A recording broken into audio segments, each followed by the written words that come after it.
ايفون 13 ولا اس 23؟ موبايلات صغيرة من شركات كبيرة. لو محتار تختار مين فيهم يبقى الفيديو ده ليك، عشان هقولك فيه ان شاء الله كل حاجة بخصوص الموبايلين. النهاردة هنقارن ايفون 13 وسامسونج اس 23 من حيث التصميم والكاميرا والبطارية والشاشة وكل حاجة تناسب احتياجاتك. يلا بينا نبدأ الفيديو.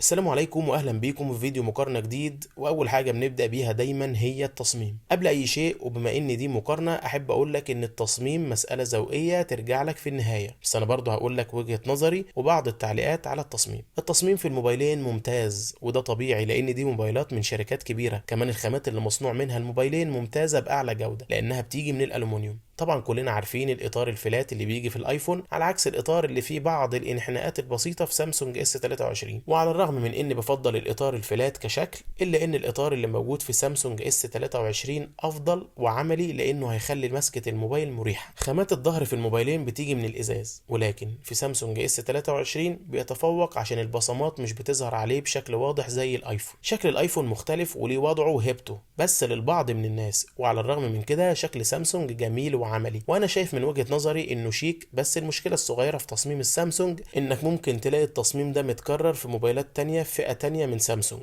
زي اي 24 واي 34 وغيرهم، ودول طبعا اتكلمنا عنهم في فيديوهات تانية تقدر تشوفهم على القناة. بس من وجهة نظري كتصميم وراحة في مسكة الايد هنرجع لموبايل سامسونج اس 23، عشان كمان بيجي بوزن اخف. اي نعم مش وزن اخف كتير عن الايفون، لانه بيجي بوزن 168 جرام مقابل 174 جرام في ايفون 13. على الرغم من ان اس 23 وزنه اخف، الا انك هتحسه متماسك شويه واكتر احكام من الايفون 13. وكمان في السامسونج هتلاقي استغلال للمساحات في الاطار وفي الشاشه وفي كل حاجه. يعني سامسونج اس 23 بيديك تجربه شبه متكامله من حيث استغلال كل حاجه في الخامات بتاعه الموبايل. وعلى الرغم من اني بستخدم الايفون على طول، الا اني بشوف ان التصميم في سامسونج ليه مميزاته طبعا. وفي النهايه التصميم زي ما قلت لك بيرجع للذوق الشخصي، وممكن تشاركني رايك في التعليقات وتقول لي ايه رايك في التصميم ومين فيهم من وجهه نظرك افضل. ننتقل بقى النقطه تانية وهي الصوت، وهنا بيتفوق الايفون 13 عشان فرق الصوت الاعلى، وكمان الصوت اعمق وادق. For centuries, our kind has stayed hidden. For centuries, our kind has... بالنسبة بقى للمنافذ، سامسونج اس 23 بيدعم تركيب شريحتين اتصال، وده اللي بيتفوق بيه عن الايفون 13 اللي بيجي بشريحة واحدة بس. كمان سامسونج اس 23 بيجي بمنفذ التايب سي السريع، على عكس منفذ اللايتنينج القديم اللي موجود في ايفون 13. وكمان عايزك ما تنساش زرار الصامت اللي بيجي في الايفون، وده عملي جدا جدا في الاستخدام. نيجي بقى لتاني حاجة معانا في المقارنة وهي الشاشات. الشاشتين بيجوا بمساحة واحدة 6.1 انش، ده بشكل قطري، لكن هتلاقي ان شاشة سامسونج بتستغل المساحات اكتر عشان هتلاقي الحواف قليلة جدا عن الايفون. كمان النوتش في الايفون بياخد من المساحة الاصلية للشاشة، لذلك لاول نظرة هتحس ان سامسونج شاشتها اكبر شوية. كمان سامسونج بتتفوق في شاشتها انها بتيجي 120 هرتز على عكس الايفون اللي بيجي 60 هرتز للاسف. كمان سامسونج بتتفوق بالشاشة بتاعتها الدايناميك اموليد 2 اكس، وشاشة ايفون برضو كويسة جدا جدا بتيجي سوبر ريتنا اكس دي ار اوليد. السطوع في السامسونج اعلى من الايفون بواقع 1750 نتس مقابل 1200 بس، وده طبعا هيدي تفوق كبير لشاشة السامسونج. وحتى لو كان التفوق ده مش ملحوظ قوي في الاضاءة الطبيعية، لكن في الاماكن العالية في الاضاءة زي الشمس مثلا هتلاقي سامسونج طبعا افضل في السطوع. لو اتكلمنا عن الالوان فاحنا طبعا عارفين ان سامسونج كالعادة بتدي الوان افضل واكتر، لكن برضه لو هنتكلم عن الواقعية في الالوان والاداء هتلاقيها موجودة في الايفون اكتر. عشان كده في نقطة الالوان هنقول ان هما الاتنين متساويين، وكل واحد بيتميز في الحته بتاعته. عموما على الرغم من ان شاشه السامسونج بتتفوق في حاجات كتير وفي كل حاجه في الارقام، الا ان التجربه العمليه بتفرق. شاشه الايفون برضو كويسه لانها سلسه ومريحه في الاستخدام، بس برضو نرجع ونقول ان الشاشه في السامسونج بتتفوق على الايفون، ودي نقطه خلاص محسومه لسامسونج اس 23. ننتقل بقى للنقطه الثالثه معانا وهي الاداء. الموبايلين بيقدموا اداء ممتاز جدا جدا جدا وقوي لابعد حد. ايفون 13 بيجي مع معالج A15 بايونيك، وسامسونج اس 23 بيجي مع معالج سناب دراجون 8 الجيل الثاني. طبعا المعالجين دول احنا مش محتاجين نتكلم عنهم وقد ايه هم معالجات قويه. ايفون 13 بيجي مع 4 جيجا رام على عكس سامسونج اس 23 اللي بيجي ضعفه ب 8 جيجا رام. البطاريه في الايفون 13 بتيجي 3240 ملي امبير، وفي السامسونج بتيجي 3900 ملي امبير. معانا مواصفات زياده زي ان هم الاثنين بيدعموا خاصيه الان اف سي، وكمان مقاومين للميه بمعياريه اي بي 68، والاثنين بيدعموا الشحن اللاسلكي. بس زود عليهم طبعا في السامسونج انه بيدعم الشحن العكسي. في اختبار الاداء الاداء البنش مارك هتلاقي ان الايفون بيديك نتيجة اكبر بواقع 2201 و5177، على عكس السامسونج اللي اقل منه 1932 و4835. ومع الاختبار الثاني 3 دي ماكس مع وايلد لايف اكستريم هتلاقي ان الايفون اكتر استقرار بمعدل 60%،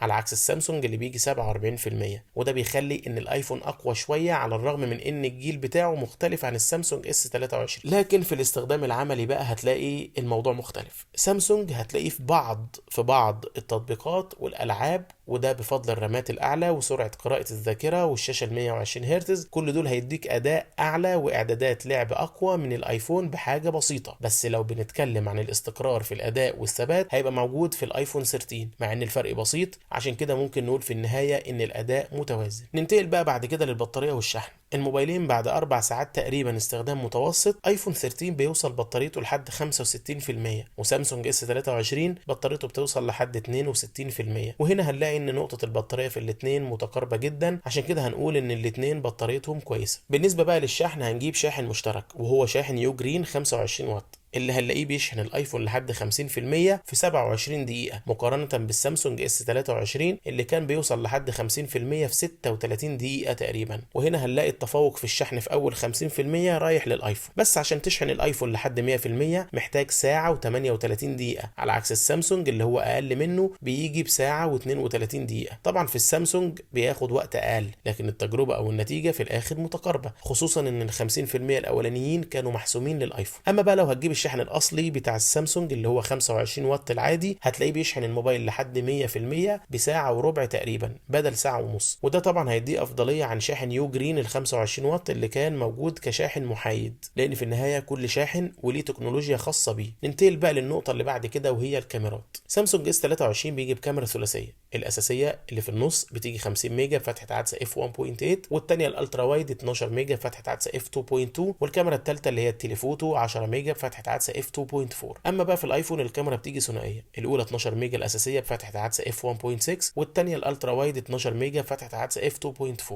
اما بقى في الكاميرا الاماميه الاثنين بيجوا بدقه 12 ميجا بكسل. طبعا هنا التفوق واضح جدا في الكاميرا الخلفيه رايح لمين. بس ننتقل بقى مباشره للنتائج. ممكن تلاقي تفاصيل اكبر في كاميرا السامسونج لان طبعا ال 50 ميجا بتفرق، فهتلاقي ان التفاصيل بسيطه زياده عن الايفون 13. ولكن لو بنتكلم عن دقه اللون وطبيعيه اللون اكتر هتلاقيها موجوده في الايفون 13. على الرغم من ان كاميرا السامسونج دقتها اعلى الا انك هتلاقي ان الكاميرتين قريبين جدا جدا من بعض متوازنين. كمان هتلاقي ان سامسونج فيها يعني ممكن نسميه عيب بسيط، هو ان الكاميرا بتفتح الصوره شويه، يعني هتلاقي الالوان واضحه وادق وطبيعيه اكتر في الايفون. كمان سامسونج تتفوق في الاضاءه الضعيفه عشان بتديك بيانات اكتر للصوره ووضوح احسن من الايفون. وسامسونج كمان بتتفوق في التقريب لان التقريب فيه حقيقي شويه، على عكس الايفون اللي هتلاقي ان التقريب فيه مش بيخلي الصوره واضحه. في تصوير بقى الفيديو الاتش دي ار زي ده هتلاقي الفرق واضح، والايفون بيديك صوره حقيقيه حتى وان كانت الاضاءه قليله، على عكس السامسونج اللي بيديك فيديو فاتح وفي تفاصيل اوضح ولكن الدقه مش حقيقيه زي الايفون. في تصوير الفيديوهات بدقه الفول اتش دي بيبقى التصوير في الاثنين كويس جدا وواضح. اما زي ما احنا قلنا في تصوير الاتش دي ار هتلاقي ان التفوق رايح للايفون 13. طبعا مش هنتكلم عن الفرق ما بين نظام التشغيل الاي او اس والاندرويد،